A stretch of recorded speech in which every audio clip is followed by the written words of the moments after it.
दुल्हने जो ब्लैकमेल करे, लूटे, मार भी डाले। दुल्हन जिसे आप गाजे बाजे के साथ शादी करके घर ले आए, वही अगर घर में खुशियां लाने की बजाय घर के कीमती सामान लूटकर रफू चक्कर हो जाए तो क्या बीतेगी आप पर। ऐसा कुछ आपके साथ ना हो, इसके लिए ज़रूरी है सतर्कता के साथ सावधानियां बरतने की। नमस्कार, मैं हूं निकिता और आप देख रहे हैं न्यूज़ फॉर इंडिया।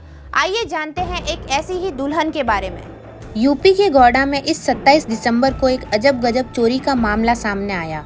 यहाँ एक नवविवाहिता अपने ससुराल वालों को नशीला पदार्थ खिलाकर घर में रखे नकदी और कीमती जेवर लेकर फरार हो गई। जब ससुराल वालों को होश आया तो उनके पैरों तले जमीन खिसक गई। उन्होंने फौरन पुलिस में शिकायत दर्ज कराई। बाद में पुलिस ने आरोपी नवविवाहिता को अपनी गिरफ्त में ले लिया। उसके साथ 4 अन्य लोग भी गिरफ्तार कर लिए गए। मामला कुछ ऐसा हुआ कि खरगुपुर थाना क्षेत्र के निवासी ब्रजभूषण पांडे की शादी नहीं हो रही थी। तब जोखू नाम के एक बिचौलिए ने लखीमपुर खीरी की शिवानी उर्फ गोमती देवी नाम की युवती से बीते 17 दिसंबर को धूमधाम से उसकी शादी करा दी। 21 दिसंबर को शादी वाले घर में कुछ रीति रिवाजों से जुड़े कार्यक्रमों का आयोजन किया गया। इन कार्यक्रमों में नवविवाहिता शिवानी का तथाकथित भाई और दूसरे साथी भी शामिल हुए। अगली रात शिवानी ने अपने पति और उसके परिजनों को खाने में नशीले पदार्थ खिलाकर बेहोश कर दिया। फिर अपने साथियों के साथ मिलकर शादी का सामान और लाखों रुपए और जेवर लेकर फरार हो गई। बाद में पुलिस ने लुटेरी दुल्हन समेत उसके साथियों को गिरफ्तार कर लिया। आरोपियों के पास लूटे गए लाखों रुपए, जेवरात, घर के सामान और 350 नशीली गोलियां एवं मोबाइल फोन बरामद हुए। इन ठगों ने पूछताछ में स्वीकार किया कि उनका एक संगठित गिरोह है जो रुपए के लिए तरह तरह के तरीके अपनाकर ऐसी घटनाओं को अंजाम देते हैं। नवंबर 2023 में कानपुर पुलिस ने ऐसी ही एक लुटेरी दुल्हन को गिरफ्तार किया था। उसने पहले पति को तलाक दिए बिना 2 युवकों से शादी की और उन्हें लाखों रुपए की चपत लगा दी थी। शातिर महिला के शिकार हुए तीसरे पति ने महिला की असलियत जानने के बाद पुलिस से शिकायत की। यह महिला सरकारी नौकरी वालों को शिकार बनाती और फेसबुक पर दोस्ती का झांसा देकर शिकार को फंसाती थी।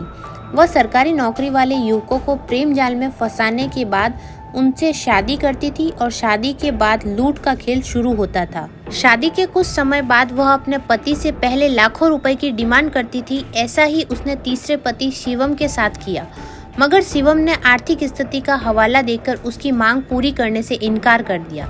तब उस महिला ने, जिसका नाम संगीता था, उसने स्पाई कैमरे से शिवम के अश्लील वीडियो बनाए और रेप में फंसाने की धमकी देने लगी। इससे शिवम डर गया। शिवम को पता चला कि संगीता पहले भी कुछ लोगों को शिकार बना चुकी है। उसने मामले की शिकायत पुलिस में दर्ज की। जांच में सामने आया कि संगीता की पहली शादी 2017 में आनंद बाबू नामक शख्स से हुई थी। संगीता ने नपुंसक बताकर बिना तलाक लिए पति को छोड़ दिया था। उसके बाद से पैसों के लालच में वह सरकारी नौकरी पेशा लोगों को शिकार बनाने लगी। फरवरी 2023 में अजमेर में रहने वाले अंकित की शादी गौरवपुर में रहने वाले गुड़िया से हुई थी। शादी से पहले दुल्हन के कथित परिवार वालों ने 80,000 रुपए नकद और कुछ पैसे ऑनलाइन ट्रांसफर करवाए थे। इस शादी के बाद दोनों परिवार के लोग बनारस से सटे चंदौली जिले में एक गेस्ट हाउस में रुके। शादी की सारी रस्में पूरी हो गई। विदाई का वक्त हुआ। अंकित ने विदाई कराई। उसे दुल्हन को लेकर अजमेर जाना था। सब ट्रेन में सवार हुए। ट्रेन में दुल्हन का एक परिचित भी बैठ गया। बनारस से कानपुर तक का सफर सही रहा। ट्रेन कानपुर पहुंची तो दुल्हन के इस परिचित छोटू ने अपनी पोटली खोली। छोटू की पोटली में नशा था। उसने अंकित और अंकित के घरवालों को चाय व नमकीन में नशीला पदार्थ मिलाकर बेहोश कर दिया। फिर सामान वगैरह लूटकर दुल्हन अपने साथी छोटू के साथ फरार हो गई। परिवार की बेहोशी टूटी और उन्हें पूरा मामला समझ में आया और थाने में रिपोर्ट लिखाई। बाद में लुटेरी दुल्हन पुलिस की गिरफ्त में आई। इस युवती को दुल्हन बनने का इतना शौक था कि वह हर महीने एक दूल्हे को फंसाकर उससे शादी करती थी और उसके बाद माल लेकर अपने साथियों के साथ फरार हो जाती थी। दिसंबर 2022 में जयपुर पुलिस ने भी दिल्ली में एक लुटेरी दुल्हन को गिरफ्तार किया था, जिसने जुलाई 2022 में शादी की थी। शादी के बदले में दूल्हे के परिवार से 3 लाख रुपए लिए गए थे। शादी के 1 हफ्ते बाद ही दुल्हन घर से गहने और 2 लाख रुपए लेकर फरार हो गई। पुलिस ने इस मामले में 2 लोगों को गिरफ्तार किया था, जिनका काम ही शादी के नाम पर लोगों को ठगना था। इन सभी मामलों में ठगी का ट्रेंड लगभग एक सा रहा। ठगों की पूरी गैंग होती है। इनमें पुरुष सदस्य बिचौलियों का काम करते हैं। वे ऐसे लड़कों का पता लगाते हैं जो शादी के लिए लड़की की तलाश कर रहे हैं। फिर गैंग के ही लोग परिवार के सदस्य बन दूल्हे के परिवार वालों से मिलते हैं। शादी के कुछ दिनों बाद खर्च के नाम पर दूल्हे के परिवार से पैसों की मांग की जाती है। कुछ दिनों बाद ही दुल्हन नकदी और जेवर के साथ फरार हो जाती है। कुछ मामलों में तो एक ही लड़की ने कई बार लुटेरी दुल्हन बनकर वारदात को अंजाम दी है। कई बार शादी वाले दिन ही जेवर लेकर दुल्हन भाग जाती है। ऐसी ही कहानी एक्ट्रेस सोनम कपूर की फिल्म डॉली की डोली में बताई गई, जो 23 जनवरी 2015 को रिलीज हुई थी।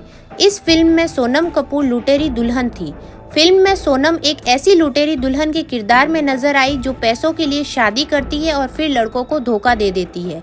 सोनम ने फिल्म में एक छोटे शहर की लड़की का किरदार निभाया था, जिसके सपने बहुत बड़े थे। कुछ समय बाद वह दिल्ली आ जाती है और यहीं से पैसों के लिए लड़कों को ठगती हुई लुटेरी दुल्हन बन जाती है। शादी ब्याह ऐसा मामला है जिसमें दो परिवार मिलते हैं, उनके बीच हमेशा के लिए एक रिश्ता बनता है। इस रिश्ते की डोर सोच समझकर किसी के हाथों में देनी चाहिए। अचानक कभी इतने बड़े फैसले नहीं लेने चाहिए, खासकर जब सामने वाला परिवार आपका परिचित नहीं है। पहले उस परिवार के बारे में दूसरों से खोज खबर लीजिए। उस परिवार और लड़की को भली भांति समझिए। जब तक सही इन्फॉर्मेशन न मिले, शादी करने की जल्दबाजी मत कीजिए। धोखे से बचना है तो सतर्कता बहुत जरूरी है। कोशिश तो यही करनी चाहिए कि किसी परिचित घर से ही रिश्ता जोड़े या ऐसे परिवार से जिसे आपका कोई जानने वाला पहले से जानता हो। व्यक्ति को परखिए, उसके बाद ही शादी के लिए हाँ बोलिए।